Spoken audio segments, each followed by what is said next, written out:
کہ یہ تو رشتے آسمانوں پہ بنتے ہیں، تقدیر میں ہوتے ہیں، جو جہاں لکھی ہوئی ہے وہاں ہو جائے گی، جب لکھی ہوئی ہو جائے گی تو جب خود ہی بخود ہی سارا کچھ ہو جائے گا. تو اللہ نے سب چیزیں لکھی ہوئی ہوتی ہیں. اللہ نے لکھا ہوتا ہے یہ محنت کرے گا، شادی کی مفتی طارق مسعود کے بیان سنے گا، یہ والا نہیں سنے گا، یہ نہیں کرے گا، یہ والا سنے گا تو اس کے دل میں جذبہ پیدا ہوگا، پھر جس سے کرنا چاہ رہا ہے وہ بھی سنے گی، اس کے دل میں بھی جذبہ پیدا ہوگا. سارے اسباب تقدیر کا حصہ ہیں. وہ جو اسباب ہے نا وہ تقدیر سے خارج نہیں ہے. اللہ کے علم میں یہ پہلے سے ہوتا ہے کہ یہ کوشش کرے گا، لہذا پھر یہ وہاں ٹرائی مارے گا، لہذا اس کی وہاں ہو جائے گی. تو یہ ساری چیزیں اس کا حصہ ہیں. تو آپ ہاتھ پہ ہاتھ رکھ کے اگر بیٹھ گئے نا تو اس کا مطلب آپ کی تقدیر میں لکھا ہوا ہے یہ کمبخت ہاتھ پہ ہاتھ رکھ کے تقدیر پہ اعتماد کر کے بیٹھ جائے گا، لہذا اللہ نے لکھا ہوتا ہے، تقدیر میں پہلے سے لکھ دیا ہوتا ہے کہ اس کی کہیں بھی نہیں ہوگی. تو ہر چیز تقدیر میں ہے. تو وہ اسباب بھی، اب ہمیں پتہ نہیں ہے کہ میری تقدیر میں کیا لکھا ہے، پتہ نہیں ہے نا، تو ہم کر کے دیکھ لیں تو پتہ چل جائے گا کہ کیا لکھا ہوا ہے. کرنے کے بعد پتہ چلتا ہے کہ یہ لکھا ہوا تھا. تو ہمیں جب چونکہ پتہ، یہی آزمائش ہے. دیکھو نیکی اور برائی بھی لکھی ہوئی ہے. جس نے نیکی کرنا ہے، حدیث میں تو آتا ہے تمہارا رب فارغ ہو چکا ہے ہر کام سے. جنتی کا جنت میں ہونا لکھ دیا گیا ہے، جہنمی کا جہنم میں ہونا لکھ دیا گیا ہے. اللہ کو تو پہلے سے پتا ہے نا کون جنت میں جائے گا کون جہنم میں جائے گا.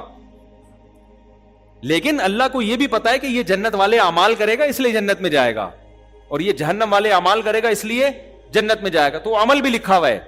اب ہمیں نہیں پتا اچھا عمل لکھا ہے کہ برا عمل لکھا ہے، تو کر کے دیکھ لو پتا چل جائے گا. اچھا عمل کر کے دیکھ لو، کرنے کے بعد پتا چلے گا کہ میری تقدیر میں کیا لکھا ہوا تھا، اچھا عمل. تو اسی لیے آزمائش ہے. تقدیر کا علم اگر ہمارے پاس ہوتا تو پھر یہ آزمائش نہ رہتی. تو اس لیے میرے بھائی جن بیچارے نے یہ بات لکھی ہے اس کو میں بیچارہ ہی کہوں گا کہ آپ کوشش کرو. عام طور پر جو کوشش کرتا ہے اس کی تقدیر میں رزلٹ بھی اچھا لکھا ہوا ہوتا ہے. ہاں کوشش کے باوجود بھی نہ ملے پھر صبر کرو، یہ سوچو کہ لکھا ہوا نہیں تھا. ظاہر ہے جو چیز نہیں لکھی ہوئی کہاں سے ملے گی. تو کوشش کے بعد یہ سوچنا ہے، پہلے پورا زور لگا دو، ڈبو ڈبو کے نہیں کھاؤ ان کے گھر جا کے، ٹھیک ہے نا. ہر طرح سے اپنا ایٹیٹیوڈ، چائے میں چینی مت ڈالو. جب بھی رشتہ لینے کے لیے جاؤ نا لڑکی والے دیکھ رہے ہوتے ہیں کہ چائے میں چینی بالکل بھی نہیں ڈالو تو وہ ڈر جاتے ہیں شوگر کا مریض تو نہیں ہے. تھوڑی سی چینی ڈالو، بھلے شوگر کے پیشنٹ بھی ہو پھر بھی تھوڑی سی چینی ڈالو. میں آپ کو طریقے بتا رہا ہوں. تھوڑی سی، زیادہ چینی بھی نہیں ڈالو. زیادہ چینی ڈالنا پینڈو ہونے کی علامت ہے. ابے چمچے بھر بھر کے چینی کے ڈال رہے ہیں. آپ نے کیا کرنا ہے، پھیکی چائے منگوانی ہے. جب بھی رشتہ لینے کے لیے جاؤ وہ کہیں گے بیٹا چائے پئیں گے؟ جی انکل چائے پیوں گا میں. اگر آپ پلا دیں تو آپ کے گھر کی چائے میرے لیے بڑی سعادت ہے، ٹھیک ہے نا. تو اگر آپ نے بول دیا میں چائے نہیں پیتا، وہ ڈر جاتے کوئی اب نارمل آدمی تو نہیں ہے. تو وہی کام وہاں جا کے کرنے جو سب لوگ کر رہے ہوتے ہیں، جو نارمل. کیونکہ لڑکی والے بڑے حساس ہوتے ہیں. کوئی بھی آپ نے الٹا سیدھا ایسی بات کر دی نا، میں یہ نہیں کرتا، میں پولیو کے قطرے نہیں پلاتا، اور میں اس طرح بھی لوگ کر رہے ہوتے ہیں نا، وہ ڈر جاتے ہیں لڑکی والے، اور پتہ نہیں کیا ہے.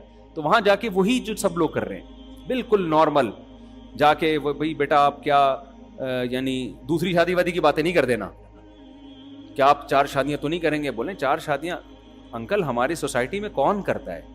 تو بیٹا آپ تو مفتی طارق مسعود کے بیانات بھی سنتے ہیں. بیان سننا الگ بات ہے، وہ تو آپ بھی سنتے ہیں تو آپ نے کر لی ایسے کر کے نا. تو ایسے بھی بیوقوف ہیں. لڑکی والوں نے لڑکی والوں کو خود سے بتا رہے ہیں کہ ویسے میرا ارادہ 4 کا ہے. حالانکہ بھائی شادی کے بعد بہت سے لوگوں کا ارادہ بدل جاتا ہے. افطار جب بھوک لگی ہوئی ہوتی ہے، افطاری میں دل چاہتا ہے یہ بھی کھا لو، یہ بھی کھا لو، یہ بھی کھا لو، پورا دسترخوان کھا لو. لیکن جب 2 پکوڑے کھا لیتا ہے نا تو پھر کہتا ہے بس میرے لیے 2-4 پکوڑے ہی ٹھیک تھے. تو جب کنوارا ہوتا ہے نا تو اس کو 8 شادیوں کا شوق ہوتا ہے. جب شادی ہو جاتی ہے تو پھر کہتا ہے یار بس یہ کافی ہے میرے لیے. تو بھوک کے وقت کی حالت کچھ اور ہوتی ہے، جب بھوک ختم ہو جاتی ہے اس وقت انسان ویسے ہی نارمل ہو جاتا ہے. سمجھ رہے ہو نا. تو پہلے سے جا کے میں یہ اتنی شادیاں کروں گا، میں یوں کروں گا، یہ میں اس کو بتا رہا ہوں جس بیچارے کی شادی ہو نہیں رہی اور کہہ رہے تقدیر میں لکھا ہوا ہے. تو آپ کو میں کچھ ٹرک بتا رہا ہوں. نہا دھو کے جاؤ، دانت تیزاب سے صاف کرو، کیونکہ گٹکے پان سب لڑکے آج کل کھا رہے ہیں. دانت لڑکی کے ابا دانت بھی دیکھتے ہیں، لڑکی والے دیکھ رہے ہوتے ہیں یہ چیزیں، دانتوں کا بڑا اثر پڑتا ہے. تو ہم تو گٹکا نہیں کھاتے اس لیے ہم تو ایسے ہی چلے جاتے ہیں جہاں بھی جانا ہوا ہے نا ہمارا. لیکن ویسے لڑکی والے دانت دیکھ رہے ہوتے ہیں اور ڈریسنگ دیکھ رہے ہوتے ہیں. بڑی تمیز سے وہاں جا کے بیٹھو. بیٹا چائے پیو گے؟ جی انکل چائے پیوں گا. کائنڈلی میں چینی کم پیتا ہوں. صحیح ہے نا. میں چینی، یہ بھی نہیں بولو کہ چینی نہیں پیتا، یہ بھی نہیں بولو کہ میں خود ڈالوں گا تو 3-4 چمچے بھر بھر کے، میں تھوڑی کم پیتا ہوں. تو یا تو لے آئیے گا خالی اور میں خود ڈال لوں گا, یا تھوڑی کم رکھیے گا چینی, تو اچھا امپریشن جائے گا, پڑھا لکھا آدمی ہے, چینی کم پیتا ہے, حالانکہ اس سے پڑھا لکھا ہونے سے کوئی تعلق نہیں. تو وہاں جا کے بڑے اسٹائل سے آپ جا کے بیٹھ جائیں. اس کے بعد جب بسکٹ, چائے کے ساتھ بسکٹ آئے ہیں, تو بسکٹ آپ نے 1-2 سے زیادہ کھانے نہیں ہیں. دیکھو مجھ سے پیسے لے لینا, میں آپ کو بسکٹ کے پورا ڈبہ دے دوں گا, بعد میں کھا لینا پیٹ بھر کے, تھوڑا سا صبر کر لو, ٹھیک ہے نا. بعض لوگوں کو میری طرح نا, میں بچپن میں گیا تھا نا, وہ بسکٹ کی پوری پلیٹیں کھینچ کھینچ کے میں کھا رہا تھا. تو آپ نے کیا کرنا ہے کہ وہاں اپنی غربت ظاہر نہیں کرنی ہے. تو وہاں گئے, آپ نے جا کے بسکٹ کو ایسے 2-3 بسکٹ آپ نے آدھے, یہ نہیں یہ پورا بسکٹ منہ میں ڈال لیا, یہ سب چیزیں نا یہ اثر کرتی ہیں بھائی. تو آدھا بسکٹ توڑا, آدھا پلیٹ میں رکھ دیا کہ جیسے بہت ہو گیا آپ کے لیے نا. پھر ایک تھوڑا سا چائے پی آپ نے, تھوڑی دیر کے بعد وہ باقی بچا ہوا آدھا, بس ایک کافی ہے آپ کے لیے, ٹھیک ہے نا. تو یہ کیا آپ نے. اس کے بعد ان کے سامنے یہ نہیں کہنا, بعض لوگ یہ ایسا کر رہے ہوتے ہیں, بعد میں بہت سوالات ہوں گے, ٹائم بہت ہو گیا. بعض لوگ یہ حرکت کر رہے ہوتے ہیں کہ ایکچولی وہ پوچھتے ہیں آپ نے اور بھی کہیں پیغام بھیجا ہوگا, انکل میں تو بہت جگہ پیغام بھیجوں, پتہ نہیں مقدر میں لکھا ہوا ہے, کوئی تقدیر میں نہیں ہے. رشتوں کی بات چلتے چلتے ایک دم ٹوٹ جاتی. یہ وہاں جا کے اپنے دکھڑے سنا رہے ہوتے ہیں. دیکھو لڑکی کوئی بھی ایسا آدمی آپ کو نہیں دے گا, بیٹی اسی کو دی جاتی ہے جو خود اسٹیبل ہو. وہ خود اپنے غم لے کے, دکھڑے لے کے بیٹھ جائے, اگلا کہے گا اس کے تو اپنے 50 غم ہیں, یہ ہماری بچی کا غم کہاں سے پورا کرے گا. وہاں جا کے دکھڑے نہیں سناؤ, میرے ابا کا سلوک اچھا نہیں ہے, انکل میرے تو کئی جگہ بات چلی, ابا نے انکار کر دیا, اماں نے انکار کر دیا, اور جو ہے ایکچولی یہ ایسے غم سنا رہے ہوتے ہیں. بعض ایسے جا کے للہ فلہ اللہ کے نام پہ دے دو نا, للہ, یہ سٹائل نہیں ہوتا, اس کے قریب قریب ہوتا ہے. پاؤں میں گر رہا ہے سسر کے, جا کے خدا کا واسطہ مجھے رشتہ دے دو. جب بھی کوئی اپنی بیٹی دے گا, یقین کر لو کہ اپنے فائدے کے لیے دے گا, آپ کے فائدے کے لیے نہیں دے گا. بھیک انسان دے دیتا ہے آپ کے فائدے کے لیے. بھکاری چمٹ جائے تو آدمی کہتے ہیں لے لے یار, ترس آ گیا. ترس کھا کے کوئی بیٹی نہیں دے گا, اور جو دے گا وہ بہت بڑا بے وقوف ہوگا. اپنی بیٹی کی زندگی آپ کی بھیڑ کیوں چڑھا رہا ہے بھائی وہ؟ اگر آپ قابل ترس ہو, آپ کو کوئی لفٹ نہیں کرا رہا, تو باپ کہتا ہے میں نے اپنی بیٹی کے لیے اپنے سے زیادہ اچھا سوچنا ہے, اپنے آپ کو قربانی کا بکرا بنایا جا سکتا ہے. تو لہذا کوئی آئے نا آپ کی بیٹی کے لیے رشتہ لے اور قدموں میں گر رہا ہو, آپ کہے مجھے لے چل بھائی, تو میں تیری جو خدمت کر سکتا ہوں میں کروں گا, تو بیچارہ بہت تیرے حالات خراب ہیں. بچی اسی کو دی جاتی ہے جو کیا ہو, اسٹیبل ہو. کیونکہ باپ کا بڑا حساس ہوتا ہے, باپ اپنی بیٹی کے معاملے میں, کہ وہاں جا کے خوش رہے. باپ کہے گا تو ابھی سے اتنا ٹینشن میں ہے, تو پتہ نہیں اس کو. ہاں آپ جب اتنا پیچھے چلے جائیں گے, گرے چلے جائیں گے, آپ کا یہ خیال ہوتا ہے کہ باپ یہ سمجھے گا میری بیٹی سے بہت محبت ہے اس کو. نہ نہ نہ, باپ یہ سمجھتا ہے اس کو کوئی لفٹ نہیں کرا رہا, کوئی پیغام دے نہیں رہا, لہذا یہ یہاں جھکا چلا جا رہا ہے, وہ اس پہ یہ اثر آئے گا. لہذا استغنا کے ساتھ وہاں جا کے بیٹھا کرو. آدھا بسکٹ کھا کے رکھ دیا, آدھا پھر بعد میں دوبارہ کھا لیا.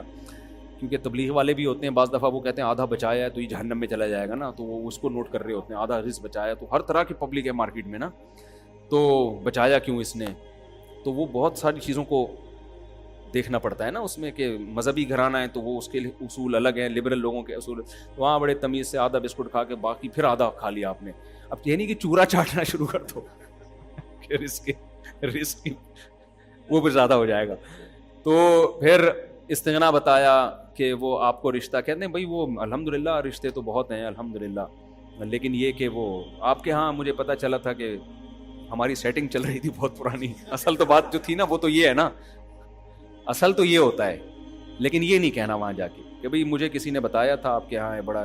اصل میں بھی چاہتا ہوں کہ ذرا دیندار گھرانہ ہو, کوئی ذرا اچھا گھرانہ ہو. اس طرح کی باتیں کیا کرو کہ میں چاہتا ہوں, کیونکہ آپ لوگ تھوڑے سے مجھے لگا کہ کچھ مذہب کو بھی فالو کرتے ہیں, کچھ اس طرح کا نا, بہت ہی پریکٹس کرنی پڑتی ہے اس کام کے لیے. بہت سے لوگ اپنی حماقتوں سے انکار کرواتے ہیں. میں نے اپنے ایک دوست کا واقعہ سنایا تھا نا, وہاں جا کے کہہ رہا ہے لڑکی والوں سے کہ میں پولیو کے قطرے نہیں پلاؤں گا اپنے بچوں کے. انہوں نے بولا بھی تیری شادی ہوئی نہیں ہے, تو بچوں پہ بھی آ گیا اور پولیو کے قطرے پہ بھی آ گیا. تو ایسے لوگ ہم نے اپنی زندگی میں بہت دیکھے ہیں. تو پریکٹس کر کے پوری تمیز سے پھر جائیں. پھر بھی ہونے کے چانس 50% ہے, ہو جائے 50% ہے کہ پھر بھی نہیں ہوگی, 50% امکان. کچھ چیزیں ایسی ہیں کہ ٹھک ٹھک کر کے آپ کی شادی ہو جائے گی. کچھ چیزیں ایسی ہیں کہ آپ چاہے بسکٹ ڈبو ڈبو کے بھی کھاتے رہے نا, اور چینی بھر بھر کے ڈالتے رہے, پھر بھی ہو جائے گی. وہ ہے آپ نے اگر پیسہ دکھا دیا, اگر آپ نے دکھا دیا, آپ لینڈ کروزر میں گئے اور آپ نے یہ ثابت کر دیا کہ یہ میری ہے, یہ میرا بزنس ہے, پھر آپ ٹانگیں پھیلا کے بیٹھیں, ڈبو کے کھائیں, گڑ کی چائے پیئیں, پھر آپ چینی کی نہیں, آپ بولے میں گڑ کی چائے پیتا ہوں, میں چینی کی پیتا ہی نہیں, تو پھر بھی آپ کو ملے گا. لیکن نارمل آدمی کی بات کر رہا ہوں. تو جب بہت زیادہ پیسہ ہوتا ہے پھر تو ہم نے دیکھا ہے یار, پھر رشتے آ کے مر رہے ہوتے ہیں. لڑکی والے کہتے ہیں آپ وہیں بیٹھے, ہم خود پہنچ رہے ہیں وہاں پہ, لیکن اس کے لیے بہت زیادہ پیسہ دکھانا پڑتا ہے, وہ بھی اپنا ہو, کیونکہ وہ انکوائری کرتے ہیں. پھر یہ آداب نہیں ہے, یہ ہم جیسے جو درمیانے طبقے کے لوگ ہیں نا, ان کے میں نے یہ آداب آپ کے خدمت میں پیش کیے ہیں جا کے. اللہ تعالیٰ سمجھنے کی عمل کی توفیق عطا فرمائے. تو جنہوں نے تقدیر کا سوال پوچھا ہے نا, ان سے میں کہہ رہا ہوں یہ والا, اب یہ والے اسٹائل سے ٹرائی کر کے دیکھیں, انشاءاللہ آپ کی تقدیر میں آئے گا کہ لکھا ہوا تھا. جو گناہ اللہ دنیا میں معاف کر دے گا, جو معاف ہوئے بے گناہ ہوں گے, کیا اللہ گناہوں کا حساب لے گا؟ نا. حدیث میں آتا ہے جب سچی توبہ ہوتی ہے اللہ سارے نشانات اس گناہ کے مٹا دیتے ہیں, سارے مٹا دیتے ہیں. توبہ پر ڈیپینڈ کرتا ہے کس لیول کی توبہ ہو رہی. ایک اور مفتی صاحب, شادی کتنے سال کی عمر میں کرنی چاہیے؟ لڑکا بالغ ہو جائے تو جیسے ہی اچھا رشتہ مل جائے تو فوراً شادی کر لے, رشتہ نہیں ملے گا تو کہاں کرے گا. تو لڑکی کا بھی ایسے ہی ہے, جیسے ہی بالغ ہو جائے اس کے حساب سے, اس کی ایج کے لحاظ سے اچھا رشتہ مل جائے تو ٹھیک ہے, نہیں ملے تو 40 سال میں بھی نہ کرو.